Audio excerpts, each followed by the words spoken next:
हर साल SSC CGL में approximately 30 lakh aspirants form को फिल करते हैं और सिलेक्शन होता है सिर्फ और सिर्फ अराउंड 15,000 लोगों का। फाइनल सिलेक्शन मेरिट लिस्ट में उनका नाम दिखता है। तो क्या ये एग्ज़ाम बहुत ही ज़्यादा डिफ़िकल्ट है? क्या आपको इस एग्ज़ाम को क्रैक करने के लिए बहुत ही ज़्यादा स्मार्ट होना पड़ेगा, आपका बैकग्राउंड बहुत ही ज़्यादा शार्प होना पड़ेगा तभी आप क्रैक कर सकते हो? ऐसा बिल्कुल भी नहीं है। इवन इफ़ अगर आप एक एवरेज स्टूडेंट हो, लेकिन अगर आप बहुत मेहनती हो, तो इस कंप्लीट रोड मैप जो मैं आपको बताने वाला हूँ, अगर आप इसको प्रॉपर फॉलो करते हो और आप बहुत मेहनत करते हो, कंसिस्टेंट रह पाते हो अगर, तब फिर आप एसएससी सीजीएल 2026 के एग्ज़ाम को ना सिर्फ क्रैक करोगे बल्कि टॉप रैंक भी ले पाओगे और अपनी ड्रीम पोस्ट तक भी पहुंच पाओगे। ये वीडियो आपको पूरा देखना है और इस वीडियो को अप्लाई करना है, सिर्फ देख कर छोड़ना नहीं है। इसलिए साथ में पेन पेपर लेकर नोट डाउन करो इंपॉर्टेंट चीज़ें और वीडियो को सेव करके ज़रूर रख लेना, क्योंकि ये वीडियो सबसे इंपॉर्टेंट वीडियो होने वाली है आपके सीजीएल 2026 जर्नी के लिए। तो वीडियो पूरा एंड तक आपको देखना है और बहुत ही ज़्यादा अटेंशन के साथ देखना है। स्टार्ट करते हैं। सबसे पहले भाई, एसएससी सीजीएल की तैयारी क्यों करनी है? किसी भी एग्जाम को लाइफ में, सिर्फ एग्जाम ही नहीं, कोई भी बड़ा गोल जब आप सेट कर रहे हो अपने लिए, तो उस गोल का सबसे बेसिक क्वेश्चन आपको अपने आप से पूछना चाहिए कि वाई, क्यों कर रहा हूं मैं या क्यों कर रही हूं मैं, मुझे ये क्यों करना है, इतना बड़ा काम क्यों करना है, इतना कॉम्पिटिटिव एग्जाम, इतनी मेहनत मुझे क्यों करनी है। अगर आपका वाई क्लियर होगा तो एक्सटर्नल मोटिवेशन की जरूरत नहीं होगी। जो कुछ होगा आपके अंदर से निकलेगा। जो मोटिवेशन चाहिए, जो एनर्जी चाहिए आपको प्रिपरेशन करने के लिए, सब कुछ अंदर से आपके निकलने वाला है। अगर मुझसे पूछो कि एसएससी सीजीएल में क्या अच्छी चीजें हैं, सबसे पहले और सबसे बेसिक चीज जो है वो है जॉब सिक्योरिटी। ठीक है, कल को कोई और दूसरा बड़ा पैंडेमिक आ जाए, वर्ल्ड वॉर 3 हो जाए, कोई भी लफड़ा हो जाए, फाइनेंशियल इमरजेंसी लग जाए, कुछ भी हो जाए, लेकिन आपकी जॉब सिक्योरिटी के साथ कोई प्रॉब्लम नहीं होने वाला। प्राइवेट सेक्टर में आप देखो, आपकी जो लोग भी साथ में काम करते होंगे प्राइवेट सेक्टर में, उन्हें पता है मार्केट पे चीजें कितनी डिपेंड करती हैं। चाहे वो आपका इंक्रीमेंट हो, चाहे सैलरी बढ़ना हो, चाहे अच्छी पोस्टिंग लोकेशंस हो, या इवन आपका जॉब भी हो, प्राइवेट सेक्टर में मार्केट डिपेंडेंट है। बट यहाँ मार्केट डिपेंडेंट नहीं है।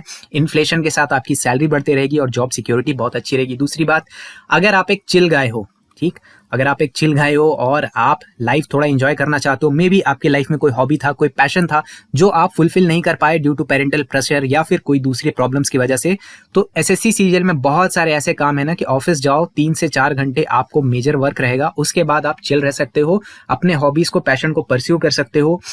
आप जब ऑफिस से निकलकर घर आ जाओगे, उसके बाद कोई टारगेट का प्रेशर नहीं, कोई आपको प्रेशराइज नहीं कर सकता कुछ भी एक्स्ट्रा कामों के लिए। ठीक है, ऐसे ऐसे जॉब एग्जिस्ट करते हैं।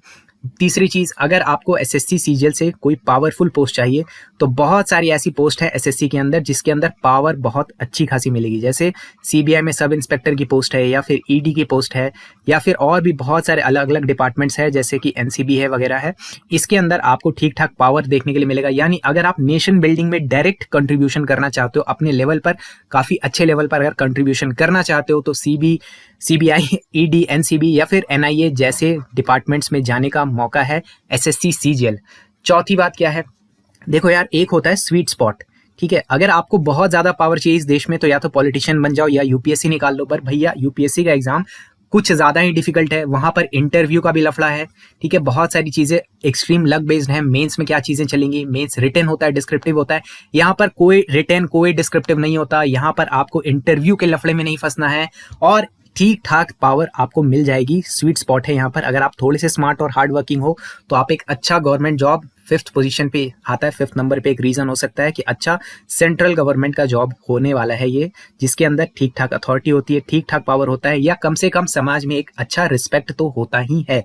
ठीक, छठी चीज क्या है, इसमें चांसेस बनते हैं होम स्टेट में वर्क करने के लिए। ऐसे बहुत सारे पोस्ट हैं, आपको एसएससी सीजीएल में 50 से ज्यादा अलग अलग पोस्ट्स देखने के लिए मिलेंगे। उसमें अप्रोक्सीमेटली 20 के करीब ऐसे ऐसे पोस्ट हैं जिसके अंदर आप होम स्टेट में अपने वर्क कर सकते हो। तो काफी स्टेबल जॉब, अच्छी job security, corruption free environment, बहुत सारी चीजें आपको एसएससी सीजीएल प्रोवाइड करता है। प्रोवाइडेड अगर आप डिसेंट लेवल पे मेहनत करते हो तो आप एक अच्छे लाइफ, एक चिल लाइफ या फिर एक पावरफुल लाइफ बिता सकते हो, डिपेंडिंग ऑन कि आपका चॉइस क्या है। तो ये सारे रीजंस मैंने यहाँ पे लिखे। आप इसमें से जो रीजन आपको सही लगे या आपका कोई और मोटिवेटिंग रीजन हो सकता है, आप उसको भी नोट डाउन करो, क्योंकि ये स्टेपिंग स्टोन होता है, यहीं से आप अपने आप को ऊपर लेकर जाओगे। ग्रोथ आपकी एक्सपोनेंशियल हो सकती है।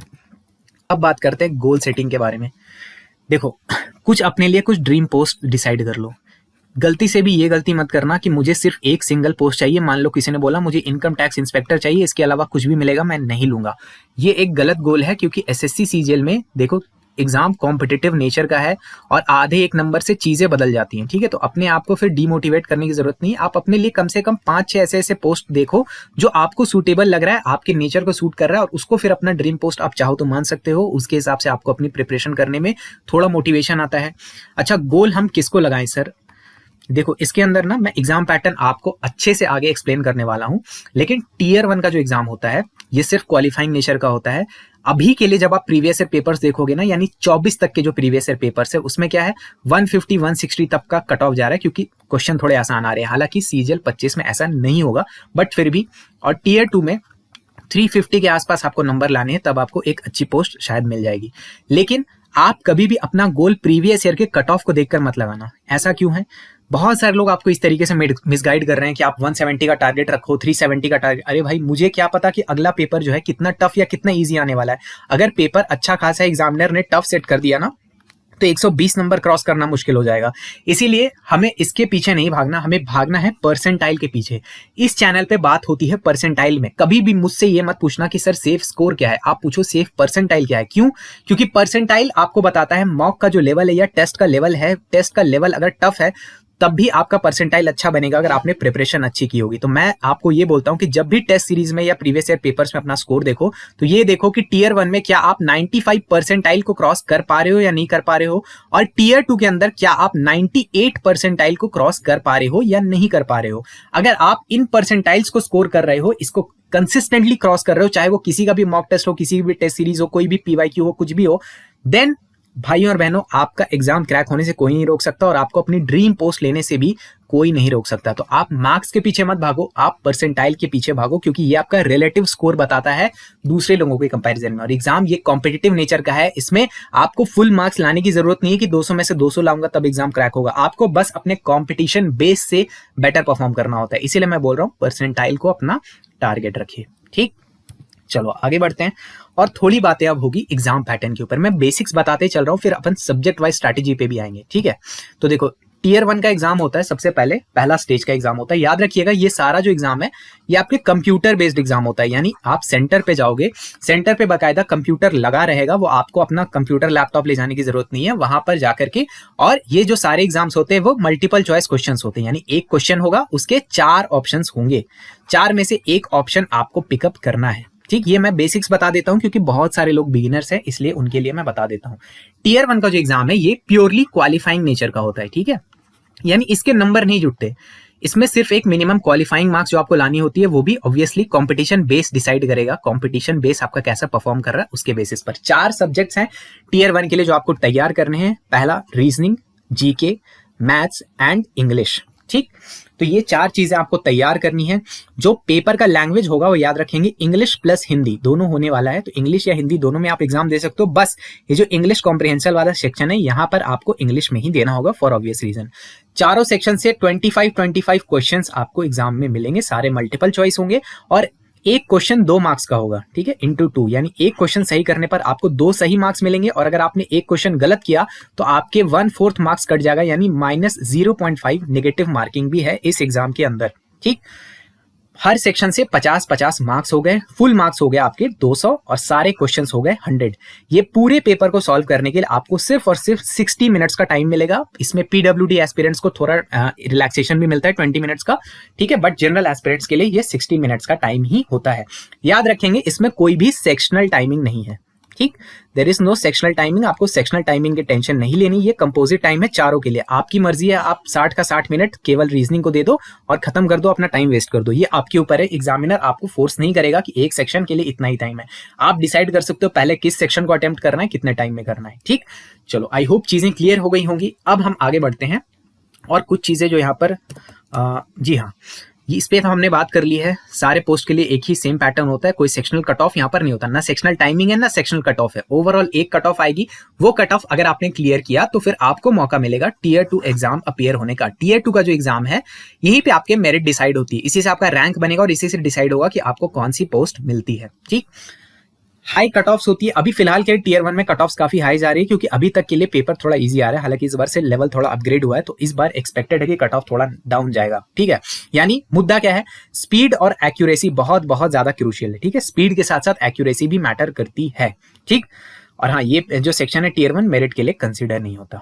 अब बात करते हैं, जब टीयर 1 आप क्वालिफाई करोगे उसके कुछ महीनों के बाद, लगभग 2-3 महीने के बाद आपको टीयर 2 एग्जाम देना होगा, जिसे आम बोलचाल की भाषा में जो आपके वेटरन एस्पिरेंट्स होंगे, भैया दीदी लोग होंगे, वो लोग इसे मेंस कहते होंगे। तो सीजीएल मेंस यही है, सीजीएल टीयर 2 का एग्जाम। ये आपका फाइनल सेक्शन है।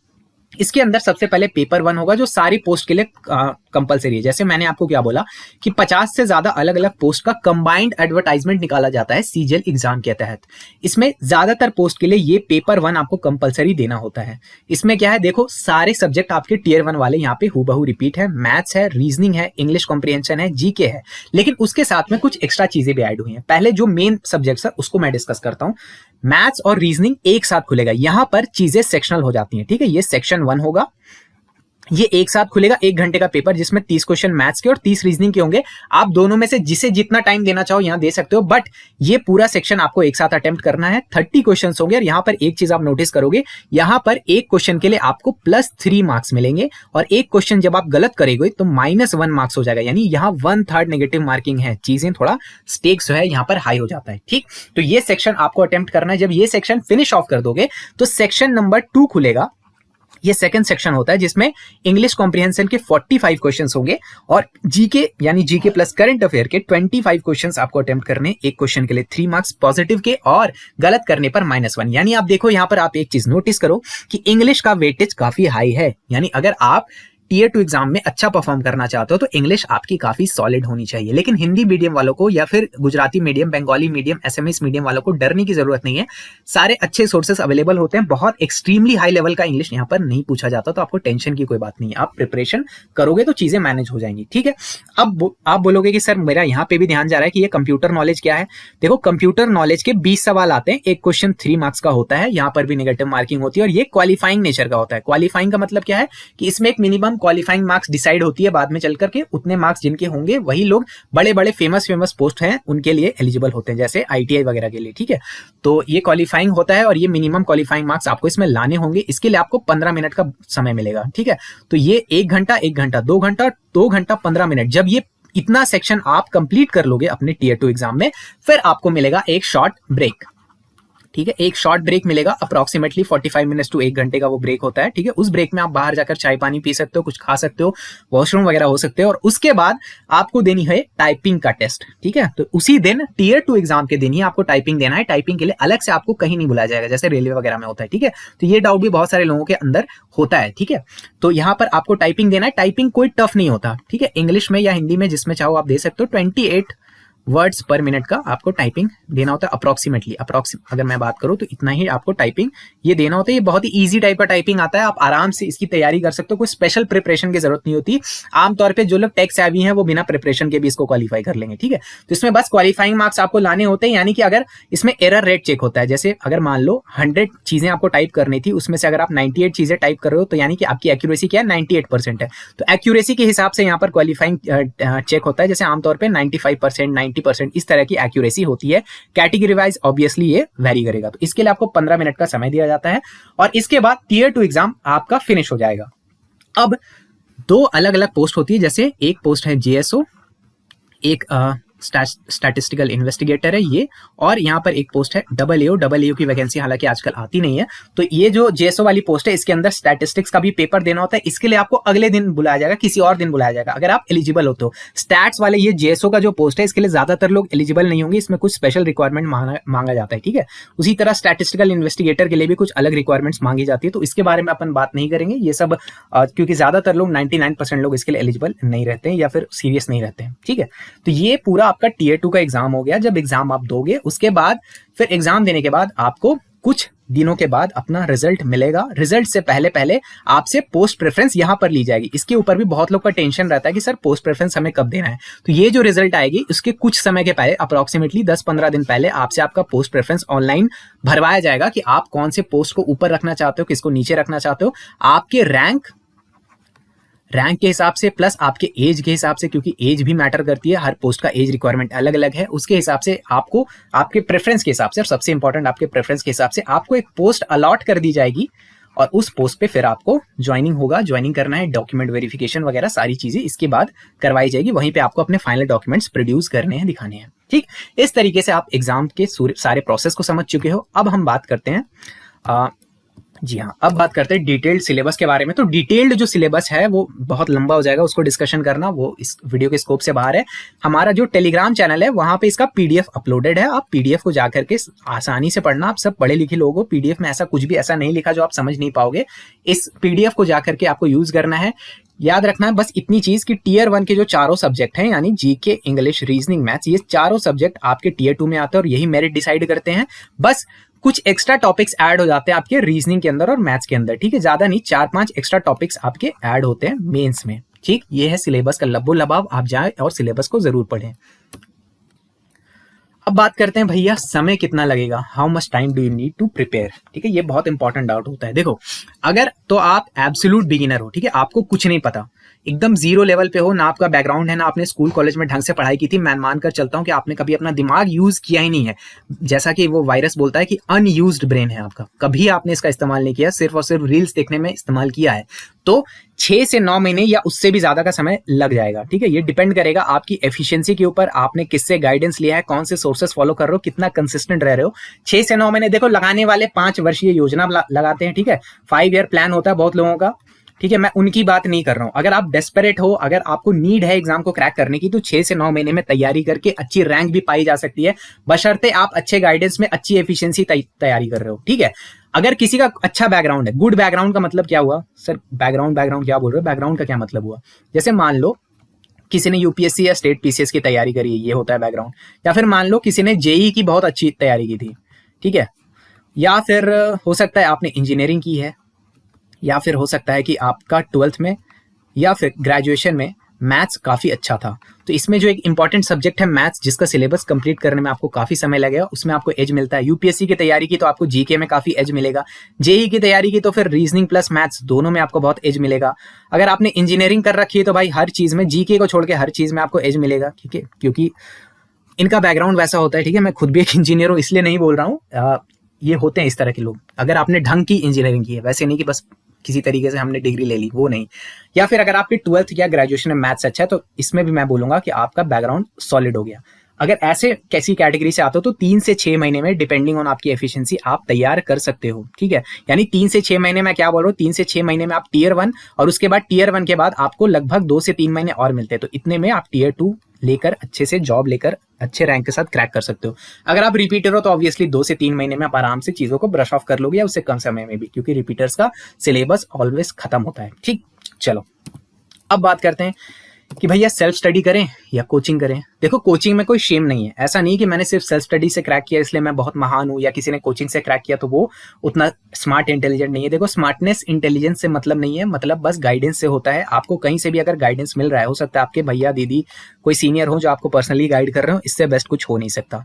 ठीक है, या फिर आप किसी का मेंटरशिप बैच भी ले रखे हो, कुछ भी ले रखा है आपने, अगर आपको गाइडेंस मिल रहा है तो आपका थोड़ा समय बचता है इधर उधर भागने में। ठीक है, लेकिन आप कोचिंग करो या ना करो, आपको एक्टिव प्रिपरेशन करनी है, स्पून फीडिंग से बचना है। कि ये नहीं कि मेरे टीचर ने बस ये 4 चीजें बोल दी, मुझे वो करना है, पर उससे मुझे फायदा नहीं हो रहा तो मैं अपने तरीके से कुछ एक्सप्लोर ही ना करूं, ऐसा आपको करने से बचना है। तो आप सेल्फ स्टडी कर सकते हो, कोचिंग कर सकते हो, जैसे करना। मैं सारे अभी सोर्सेस बताऊंगा, टेंशन आपको लेने की जरूरत ही नहीं है। मैं सब्जेक्ट वाइज आपको सारे बता दूंगा कि सेल्फ स्टडी करना है तो कैसे करना है, अगर आप कोचिंग करना चाहते हो, किसी टीचर के गाइडेंस में करना चाहते हो, पेड बैच लेना चाहते हो, ऑनलाइन ऑफलाइन कुछ भी, मैं सब आगे बताने वाला हूँ। आपको टेंशन लेने की जरूरत नहीं। बेस्ट सोर्सेस जो अभी चल रहे हैं, जिनसे रिजल्ट्स निकल रहे हैं, मैं सब आपको आगे बताऊंगा। ठीक, चलो बात करते हैं सब्जेक्ट वाइज स्ट्रैटेजी के ऊपर। ठीक है, अलग अलग सब्जेक्ट की अलग अलग स्ट्रैटेजी होती है। मेनली हमें क्या तैयार करना होता है, मेनली हमें तैयार करना होता है जीके, इंग्लिश, रीजनिंग, मैथ्स। मैं जो सब्जेक्ट वाइज स्ट्रैटेजी बताऊंगा, अगर आप इसको प्रॉपर फॉलो करते हो तो टीयर 1 के साथ साथ टीयर 2 में भी आपको कोई प्रॉब्लम नहीं आएगी। मैं पूरी कंसोलिडेटेड स्ट्रैटेजी बताऊंगा कि जीके में अगर आपको बोलूंगा कि ऐसे ऐसे तैयार करो, तो यही आपको टीयर 1 से लेकर टीयर 2 तक आप तैयार कर लोगे। ठीक है, कंप्यूटर के लिए भी मैं बात कर लूंगा। ठीक है, तो ये सारी चीजें अपन अभी डिस्कस करने वाले हैं। स्टार्ट करते हैं जीके से, जो कि मेरा सब्जेक्ट है। देखो, जीके में ना मैं दो कैटेगरी में से आपको बांटता हूं। या तो आपके पास बैकग्राउंड है, ठीक है, अगर तो आपके पास बैकग्राउंड है तो आप क्या कर सकते हो, एक किताब है लूसेंट नाम से, ठीक है, काफी फेमस है, आप सबने पढ़ा होगा। आज तक इसका तोड़ शायद ही कोई बना पाया हो। बहुत सारे लोग क्लेम करते हैं कि हमने इससे बेटर बुक बना दी है, बट बना नहीं पाए हैं, ठीक है। प्रॉपर कंपैरिजन करोगे तो आपको समझ में आएगा कि चीज़ें लैक कर ही जाती है। हालांकि लूसेंट में भी बहुत सारी खामियां हैं with respect to CGL syllabus, but बहुत अच्छा सिलेबस कवरेज आपको मिल जाता है। यानी जी के 2 पार्ट्स में होता है, एक होता है आपका स्टैटिक का कंटेंट, जो यानी चीज़ें जो बदलती नहीं, जैसे history, polity, geography, economy, environment, science, ये सारी चीज़ें। और फिर एक होता है करंट अफेयर्स का। मैं सब कुछ बताने वाला हूँ, टेंशन नहीं लेना। अगर आपके पास कोई बैकग्राउंड है, यानी आपने पहले स्टेट पीसीएस की तैयारी की थी, या फिर हो सकता है आपने स्कूल कॉलेज में आपका जो सोशल साइंस था काफ़ी अच्छा था, काफ़ी अच्छा आपके पास बैकग्राउंड है, तो आप लूसेंट पढ़ लो। उसके साथ में आपको पीवाईक्यूज की प्रैक्टिस करनी है। पीवाईक्यूज की चैप्टर वाइज वाली किताब, उसका अभी पॉपअप आ रहा होगा, वहां से आप उसको जाकर चेकआउट कर लेना, ठीक है। लूसेंट कर लो, पीवाईक्यूज कर लो, पीवाईक्यूज चैप्टर वाइज कर लो और मल्टीपल टाइम्स कर लो। ऐसा नहीं कि सिर्फ एक बार किए, 4 बार 5 बार पीवाईक्यूज को प्रैक्टिस कर लो, लूसेंट से पढ़ाई कर लो और उसे लूसेंट को 5 से 10 बार रिविजन कर लो। जीके में अच्छा स्कोर आप अचीव कर सकते हो। करंट अफेयर के लिए क्या करना है, करंट अफेयर के लिए सोर्सेस होते हैं, या तो करंट अफेयर के लिए बेस्ट सोर्स क्या है, स्पीडी की मैगजीन आती है, 1 साल की, एग्जाम से 1 महीने पहले इसे परचेज करो। बिल्कुल 70-80-100 रुपए के आसपास की ये मैगजीन होती है, इसको कंप्लीटली याद कर जाओ, आपके जीके में प्रॉब्लम नहीं आएगा। लेकिन ज्यादातर लोगों का बैकग्राउंड नहीं होता, क्योंकि यहाँ पे जो जीके के सवाल होते हैं ना, ये थोड़े अच्छे लेवल के आते हैं। सारे क्वेश्चन वैसे मेमोराइज वाले नहीं आते कि बस आपने कुछ चीजें रट्टे मार ली और एग्जाम में जाकर उसको प्रोड्यूस कर दिया, ऐसी क्वेश्चंस नहीं आते हैं। कुछ क्वेश्चंस होते हैं वैसे वाले जो मेमोराइजेशन से ही सिर्फ बनेंगे, बट बहुत सारे क्वेश्चन अंडरस्टैंडिंग वाले भी होते हैं। तो यहाँ पर अगर आपका बैकग्राउंड नहीं है, या फिर अगर आपको लग रहा है कि आपको गाइडेंस की जरूरत है, तो आप हमारे जीके जीनियस बैच के साथ जा सकते हो। अब आप बोलोगे सर आप तो अपना प्रमोशन कर रहे हो। जी नहीं, मैं प्रमोशन नहीं कर रहा हूँ, मैं आपको बता रहा हूँ। अगर आप जीके जीनियस बैच के साथ नहीं जाना चाहते हो तो किसी और के भी पेड बैच के साथ जा सकते हो। ये बैच, इसकी खास बात क्या है, ये मैंने फोकस्ड बनाया है एसएससी को सिलेबस को ध्यान में रखते हुए, एसएससी के पीवाईक्यूज को ध्यान में रखते हुए, और एसएससी का जो अभी का पैटर्न चल रहा है उसके हिसाब से हम इसमें इम्प्रोवाइजेशन भी करते रहते हैं हमेशा, ठीक है। दूसरे लोग क्या करते हैं, आज पहला बैच आया, अगले साल दूसरा बैच आएगा, फिर तीसरा बैच आएगा। ये वही बैच है जो हमने सीजीएल 25 वालों के लिए लगाया था, और अब जो नया पैटर्न आया है, जो नया वेंडर आया है, उसके हिसाब से हम इसमें चीजें और अपग्रेड करेंगे। पहले इसमें 100 आवर्स का कंटेंट था, 120 आवर्स का कंटेंट होगा। अब आप बोलोगे इस 120 आवर्स के कंटेंट में क्या सब कुछ कवर्ड है? बिल्कुल सब कुछ जो आपको नीडेड है एसएससी एग्जाम के लिए। मैं गारंटी इसकी नहीं लेता कि मैं आपको कंप्लीट जीके पढ़ा दूंगा, दुनिया में जो चीजें मैं सब पढ़ा दूंगा, नहीं। मेरा मकसद सिर्फ और सिर्फ आपको एसएससी प्री और मेंस में जीके के अंदर मैक्सिमम स्कोर अचीव करवाना है। जो अचीवेबल हो उस पेपर में, वो आप ही अचीव कर रहे होगे अगर आपने जीके जीनियस बैच को फॉलो किया हुआ है। तो अगर आप जीके जीनियस बैच को फॉलो करते हो तो history, polity, geography, economy, science और साथ में जो स्टैटिक जीके है, ठीक है, यानी डांस फॉर्म हो गए, ठीक है, अलग अलग फेस्टिवल्स हो गए, बहुत सारी चीजें जो इसमें पूछी जाती हैं, आप सब तरीके से डन एंड डस्टेड रहोगे। आपको कुछ एक्स्ट्रा करने की जरूरत नहीं है, बस अपने से पीवाईक्यूज की प्रैक्टिस कर लेना, पीवाईक्यूज की अच्छी प्रैक्टिस कर लो, एलिमिनेशन ट्रिक्स थोड़ा सीख लेना, यानी ऑप्शंस को कैसे एलिमिनेशन किया जाता है, ये मैं ऑलरेडी आपको चैनल पे फ्री ऑफ कॉस्ट करवा रहा हूँ। ये आप प्लेलिस्ट में जाकर के फॉलो कर सकते हो, अभी आई बटन में उसका प्लेलिस्ट भी आ रहा होगा या डिस्क्रिप्शन में भी लगा दूंगा। और करंट अफेयर का सॉल्यूशन बस मैंने जैसा पहले बोला था, आप या तो स्पीडी कर लेना, या हो सकता है कि एग्जाम के समय में हम लोग भी अपना कोई मैगजीन आपको फ्री ऑफ कॉस्ट अच्छे से दे देंगे, ठीक है। तो इतना कर लो, जीके आपका प्री और मेंस नहीं रुकने वाला। जो मैक्सिमम अचीवेबल स्कोर होगा एसएससी सीजीएल 2026 के टियर 1 में या टियर 2 में जीके में, वो आपका ही होगा, अगर बशर्ते इस बैच को अच्छे से फॉलो करके मल्टीपल टाइम्स अगर आप रिवाइज भी करते हो। ये सबसे इंपॉर्टेंट चीज है, याद रखना। ये बैच जो है ये इंग्लिश मीडियम का बैच है, यानी इंग्लिश मीडियम का, चीजें इंग्लिश में लिखी होंगी, मैं बोल हिंदी में रहूंगा, ये सारे चीजें हैं। और पीडीएफ जो नोट्स हैं वो अभी के लिए प्रिंटेबल नहीं है, हालांकि फ्यूचर का पता नहीं, कोशिश कर रहे हैं हम कि उसको प्रिंटेबल भी बना दें। इस बैच के बारे में कुछ भी पूछना है तो 8987921161 इस पे व्हाट्सएप मैसेज करके पूछ सकते हो। इसका लिंक मैंने पहले कमेंट में लगा दिया है, और डिस्काउंट के लिए कूपन कोड लगाना मत भूलना, इससे आपको मैक्सिमम पॉसिबल डिस्काउंट मिल जाएगा। डेमो वीडियोस अवेलेबल है एग्जाम क्लस्टर ऐप में, जहां पे लिंक लगा हुआ है, वहीं पर जाकर आप जीके जीनियस बैच के डेमो वीडियोस देखो।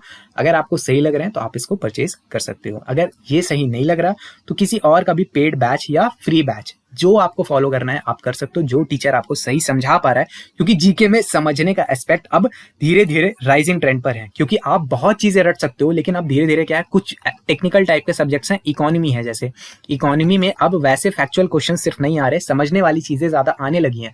तो इन चीजों को आप सिर्फ रट्टा मार के नहीं निकाल पाओगे, ठीक है। इसलिए मैं बोल रहा हूँ कि हमारे बैच के साथ नहीं जाना चाहते हो, किसी के बैच के साथ जाओ, बट बैच को प्रीफर करना थोड़ा जीके के अंदर, ठीक है। अदरवाइज अगर आपके पास बैकग्राउंड है तो प्लीज गो विथ लूसेंट, ठीक। बट लूसेंट में कमियां वही है कि आप स्टैटिक जीके का वहाँ पर अच्छा कवरेज नहीं है, स्टैटिक जीके में चीज़ें बिखरी हुई हैं, एग्जाम ओरिएंटेड नहीं है, इकोनॉमी का कवरेज बहुत ही बेकार है इस बुक में, ठीक है। तो ये सारा थोड़ा क्रिटिसिज्म भी है उसके बारे में, तो आपको इसके हिसाब से अपना डिसीजन लेना चाहिए। मेरे हिसाब से आप बैच के साथ जाओ, हमारे बैच के साथ जाओ या किसी और के साथ भी जाओ, उससे प्रॉब्लम नहीं है, बस किसी का बैच होना चाहिए ताकि आप गाइडेड वे में तैयारी कर पाओ जीके की।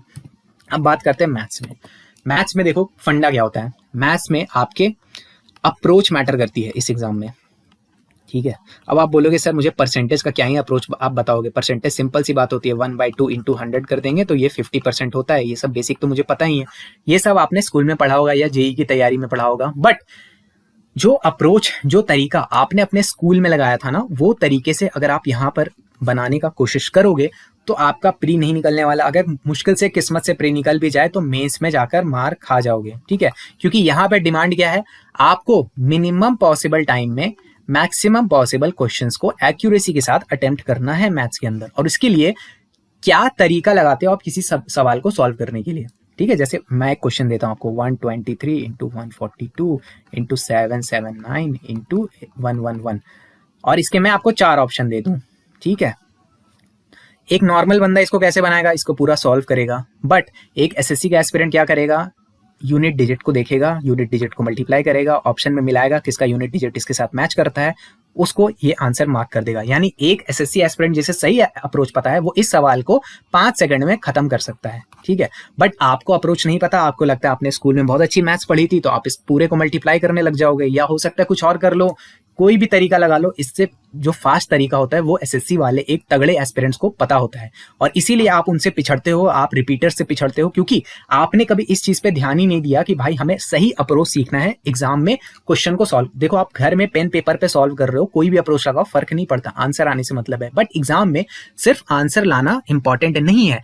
अगर कोई एक बंदा किसी सवाल को 10 सेकंड में कर रहा है और आप उस सवाल को 50 सेकंड में कर रहे हो, तो आपको ऐसा लग रहा है कि this 40 second doesn't matter, but add up हो जाता है, ये चीजें एड अप हो जाती हैं, ठीक है। ये कॉन्फिडेंस पे भी असर डालती है। तो आपको बेस्ट अप्रोच सीखना है, नंबर 1, चाहे कोई भी सब्जेक्ट हो, चाहे उस सब्जेक्ट का कोई भी सेक्शन हो, परसेंटेज हो, रेशियो प्रपोर्शन हो, ऐसे छोटे छोटे टॉपिक्स भी जो आपको इजी लगते हैं उसका भी सही अप्रोच सीखने का प्रयास करना है। आप कहाँ से सीखोगे, आप पेड बैच ले लो, फ्री बैच ले लो, किसी का भी ले लो, ठीक है। मैं यहाँ पर कुछ टीचर्स बताता हूँ जिनके अप्रोच जो है मुझे सही लगता है, दूसरी बात थोड़े प्रोफेशनल लगता है, ठीक है। मैं सबका नाम यहाँ मेंशन नहीं कर सकता, इसलिए अगर आपके फेवरेट टीचर का नाम मिस हो जाए तो मुझे माफ करना, लेकिन जिनको मैंने थोड़ा फॉलो किया है, उनका फ्री कंटेंट हो या फिर उनकी सॉल्विंग वाली वीडियोज हो, अप्रोच वाली वीडियोज को फॉलो करके मुझे फायदा हुआ है, वो मैं यहाँ पर आपको रिकमेंड करता हूँ। और ये सब गलतियां मैंने करी है, ठीक है, मैंने कुछ मिस्टेक्स की हैं, मैं इन अप्रोच सीखने पर ध्यान नहीं देता था, जिसकी वजह से मैं अपना बेस्ट नहीं दे पा रहा था।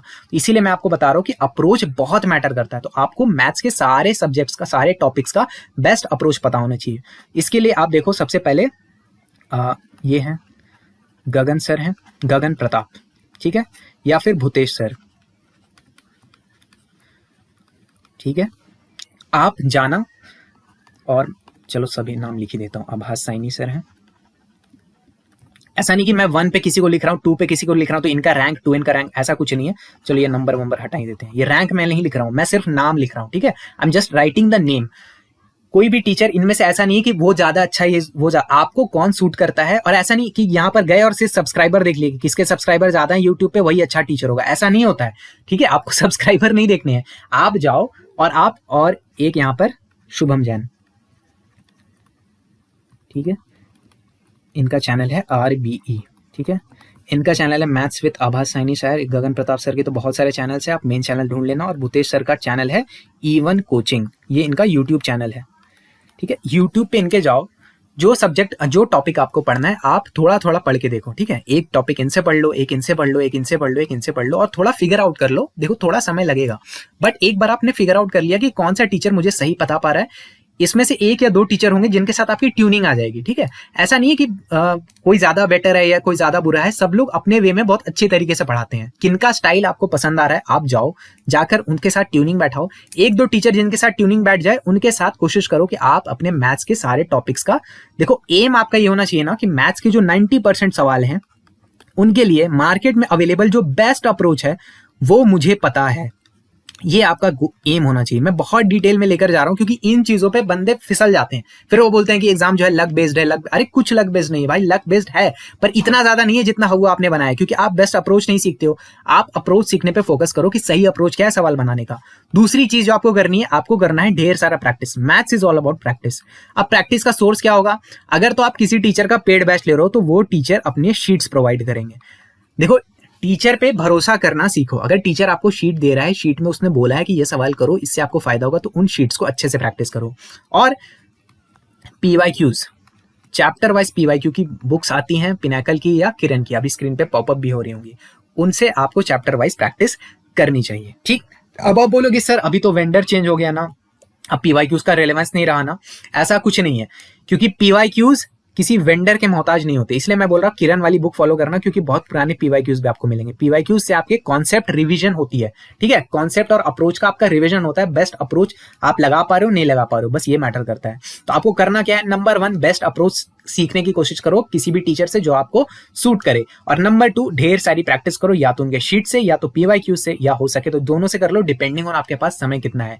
देखो इसमें मेहनत लगेगा, ठीक है, इवन इफ आपके पास बैकग्राउंड है। जिनके पास बैकग्राउंड है ना, सबसे ज्यादा फंसते वही लोग हैं जो अपने आप को जीरो मानते हैं। वो अप्रोच सीखते हैं, प्रैक्टिस करते हैं, एग्जाम निकालते हैं, टॉप करते हैं, निकल जाते हैं। लेकिन जिनका बैकग्राउंड होता है ना, जैसे मैंने ये सारी गलतियां की हुई है, इसलिए मैं इसको 10 बार रिपीट कर रहा हूं। जिनका बैकग्राउंड होता है उनको लगता है हम ओवर स्मार्ट है, हमने तो सारी चीजें पढ़ी हुई है, हम तो स्कूल में अच्छे स्टूडेंट है, हमने तो जेई फोड़ रखा है यार, हमने तो जेई में बहुत अच्छा परफॉर्म किया था, या तो हमने तो 12th में बहुत अच्छे मार्क्स लाए थे, या तो मैं तो इंजीनियर हूं, मैं क्यों सीखूं अप्रोच। नहीं, यहाँ पे एग्जाम ओरिएंटेड अप्रोच सीखने की जरूरत होती है, ठीक है। तो प्लीज मैं बहुत स्ट्रेस कर रहा हूं इस चीज के ऊपर, आप अप्रोच सीखने में टाइम इन्वेस्ट करो, क्योंकि यहाँ पे जब टाइम इन्वेस्ट करोगे तो एग्जाम में बहुत टाइम आपका सेव होने वाला है, ठीक है, और आप टॉपर ऐसे ही बनते हैं लोग, ठीक। तो अप्रोच सीखो, प्रैक्टिस करो, ठीक। चलो अब आगे बढ़ते हैं। इंग्लिश, इंग्लिश में क्या करना है, देखो इंग्लिश 3 भाग में डिवाइड होता है, 3 पार्ट्स में, ठीक। सबसे पहला सेक्शन होता है ग्रामर का, यानी जिसमें प्योर ग्रामर हो गया, ग्रामर कॉन्सेप्ट्स और ग्रामर का एप्लीकेशन भी।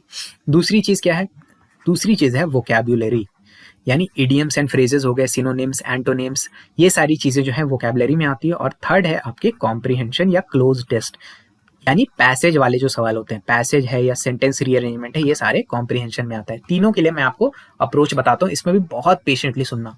देखो यहाँ पे भी चीजें मैटर करेंगी, आपका बैकग्राउंड है या नहीं है। बैकग्राउंड से मतलब मेरा क्या है, क्या आप इंग्लिश मीडियम से आते हो, और असली वाले इंग्लिश मीडियम से, ये नहीं कि बस इंग्लिश मीडियम स्कूल में जाते थे। प्रॉपर अगर आपने इंग्लिश ग्रामर की पढ़ाई स्कूल में की है तो ग्रामर में आप क्या कर सकते हो। चलो अभी अपन ये दोनों के बाद में करेंगे, पहले ग्रामर को अच्छे से करते हैं, ठीक है।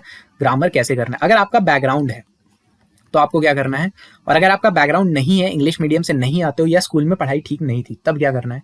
अगर तो आपका बैकग्राउंड है ना, तो ग्रामर रूल्स वगैरह में बहुत ज्यादा टेंशन लेने की आपको जरूरत नहीं है। आप क्या करो, आपको बस बेसिक रिविजन करना है ग्रामर रूल्स का। ये बेसिक रिविजन कहां से होगा, 2 तरीके हैं, या तो objective general English by SP Bakshi की बुक आती है, अभी पॉपअप होगी स्क्रीन पे, उसमें से जाकर के आप बेसिक कॉन्सेप्ट्स का रिविजन कर लो, ठीक है।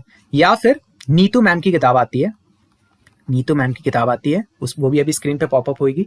दोनों में से कोई एक बुक पकड़ो और उससे बेसिक रिवीजन बस कर लो। और आपको क्या करना है, पीवाईक्यूज की प्रैक्टिस करनी है एकदम धुआंधार तरीके से, पीवाईक्यूज आपके इंग्लिश वाले।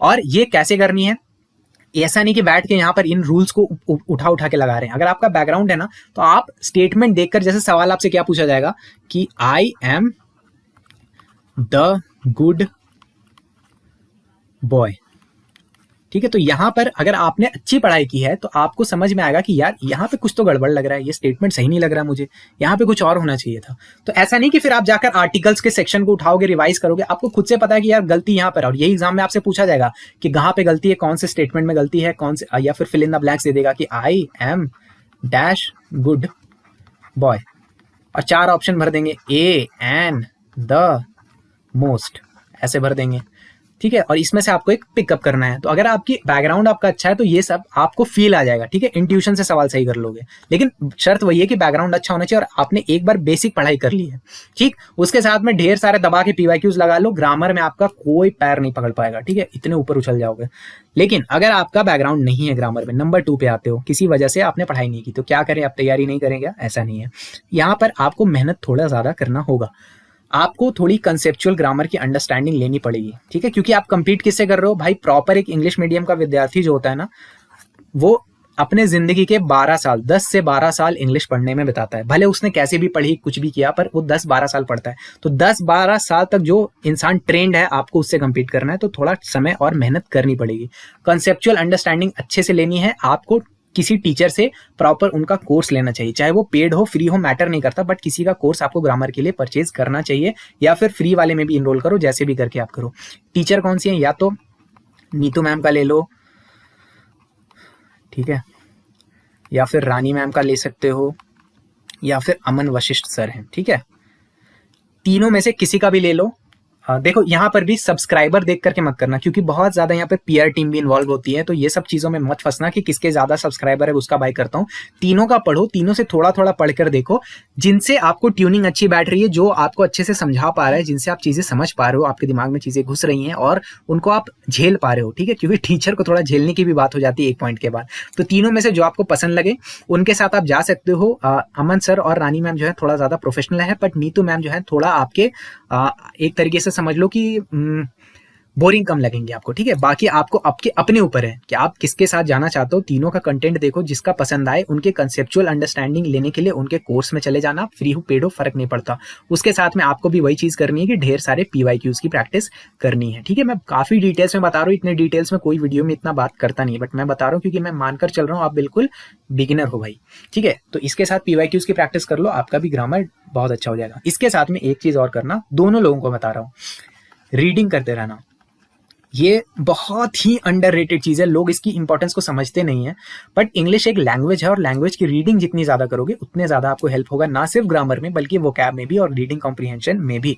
अब रीडिंग करनी किस चीज की है, अगर आप अकेडमिकली इंक्लाइंड हो भाई, ठीक है, अगर आप अकेडमिकली इंक्लाइंड हो तो न्यूज़पेपर एडिटोरियल्स पढ़ो, द हिंदू के पढ़ो, टाइम्स ऑफ इंडिया के पढ़ो, आप किसी भी अंग्रेजी न्यूज़पेपर के एडिटोरियल्स पढ़ो। अगर आप एकेडमिकली इंक्लाइंड हो, दुनिया जहान में क्या चीज़ें चल रही हैं, टेक्निकल लैंग्वेज, टेक्निकल लिंगो बहुत पसंद है आपको।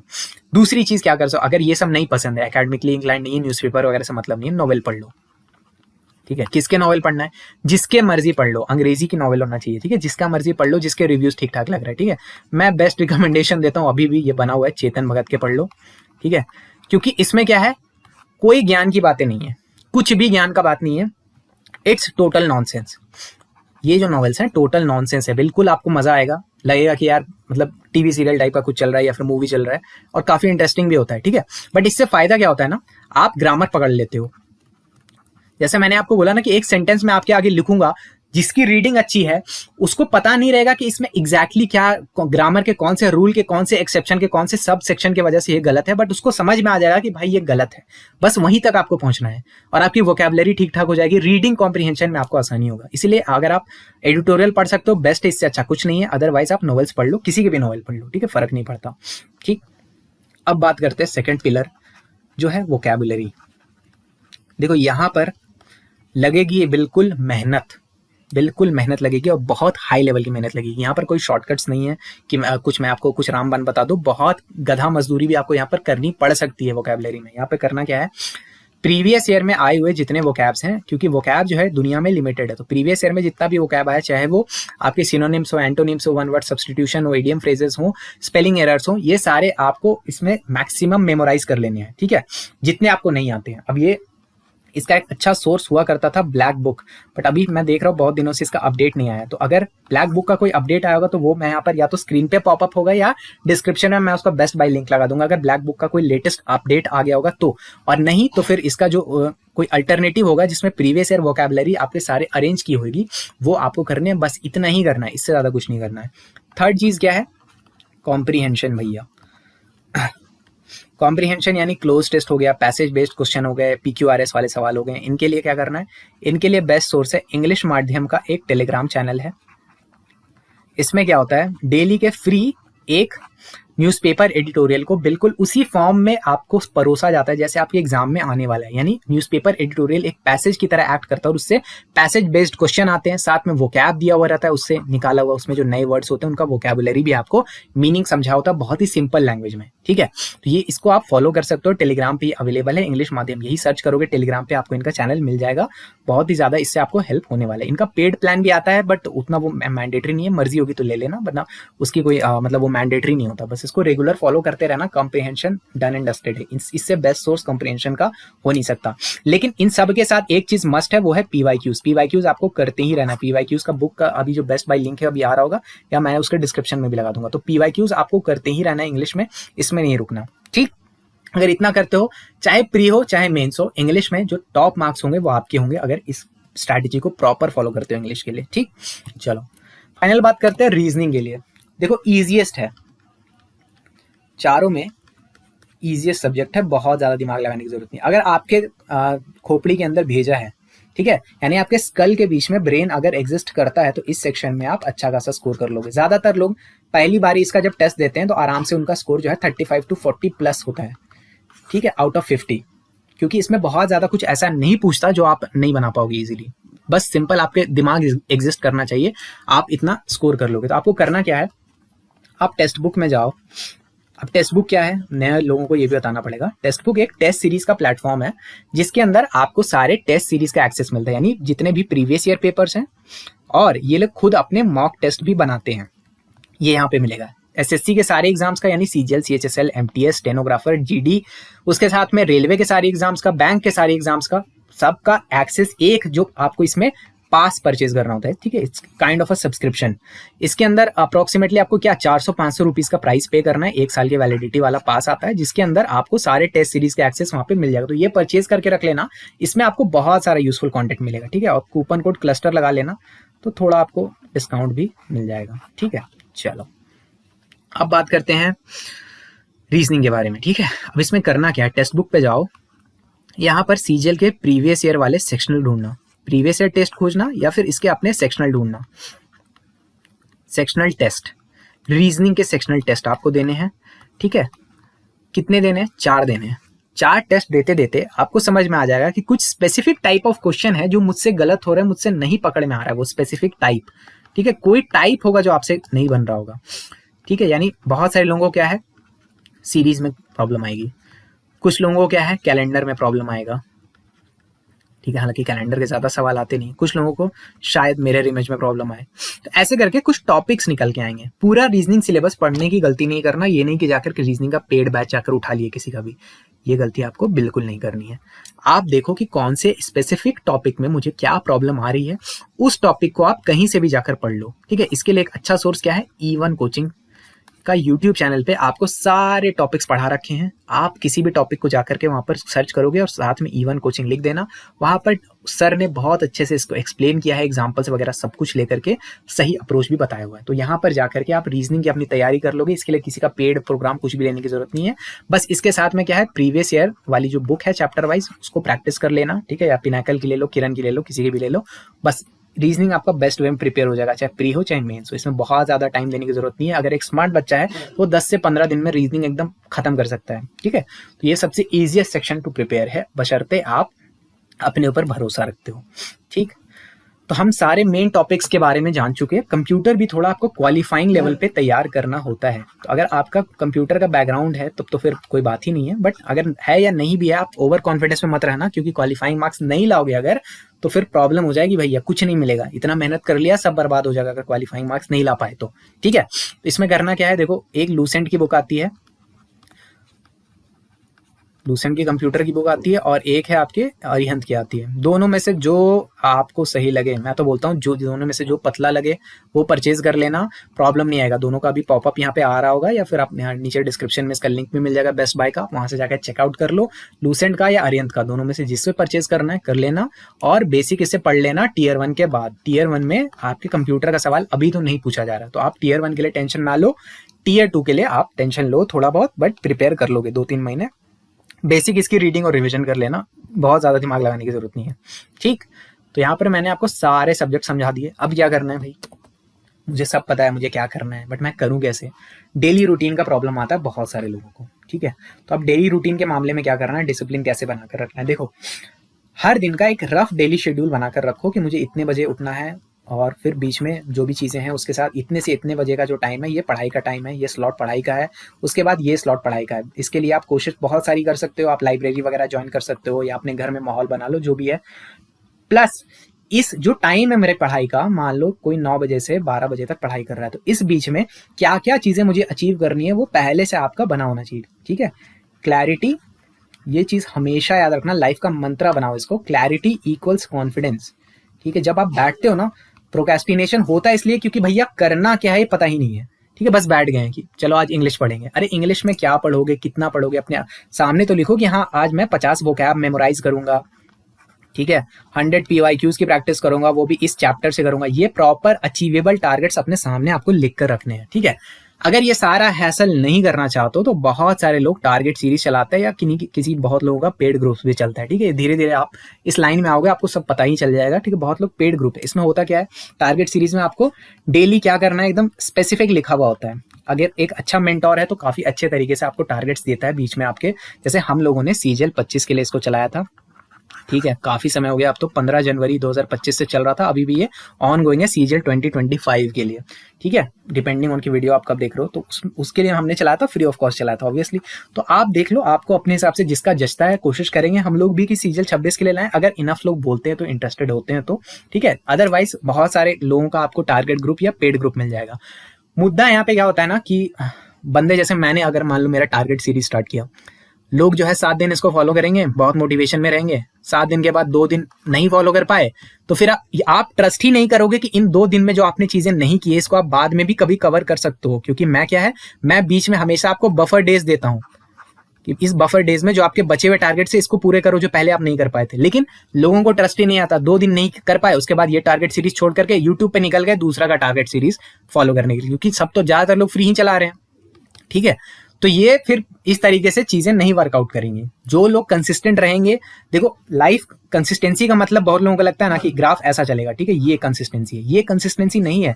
जो रियलिस्टिक ग्राफ है ना वो ऐसा होता है, कभी नीचे जाएगा, कभी ऊपर आएगा, कभी फिर थोड़ा नीचे जाएगा, फिर बहुत नीचे आ जाएगा, लेकिन ओवरऑल जो है आप देखोगे कि ओवरऑल ग्रोथ है।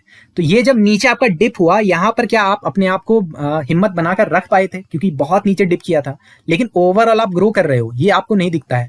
तो रियलिस्टिक ग्राफ यही रहने वाला है, क्या आप इसके साथ एडजस्ट कर रहे हो या नहीं कर रहे हो, यही जिंदगी है भाई। चाहे अभी करो, कल को ऑफिसर बन जाना, CBI सब इंस्पेक्टर बन जाना, लाइफ ऐसे ही काम करती है, ठीक है। लाइफ ऐसे नहीं है, लीनियर ग्राफ जो है ये सब कंप्यूटर सिमुलेशंस में वर्क करता है, असली दुनिया सिमुलेशन नहीं है, ठीक है। तो प्लीज आप जिसका भी टारगेट सीरीज या पेड ग्रुप फॉलो कर रहे हो, शिद्दत के साथ करो, ठीक है, और उसके साथ स्टिक करो, जितना लंबा समय तक हो सके स्टिक करो, ठीक है। कोशिश करेंगे, आप कमेंट में बताना आपको अगर चाहिए तो, कोशिश करेंगे अपन सब 26 के लिए। हालांकि 25 वाला उतना ज्यादा सक्सेसफुल रहा नहीं, कुछ चीजें हमारी तरफ से मुझे सेटिस्फैक्शन नहीं आया उसके अंदर, ठीक है, तो इसलिए मेरा उतना मन नहीं है।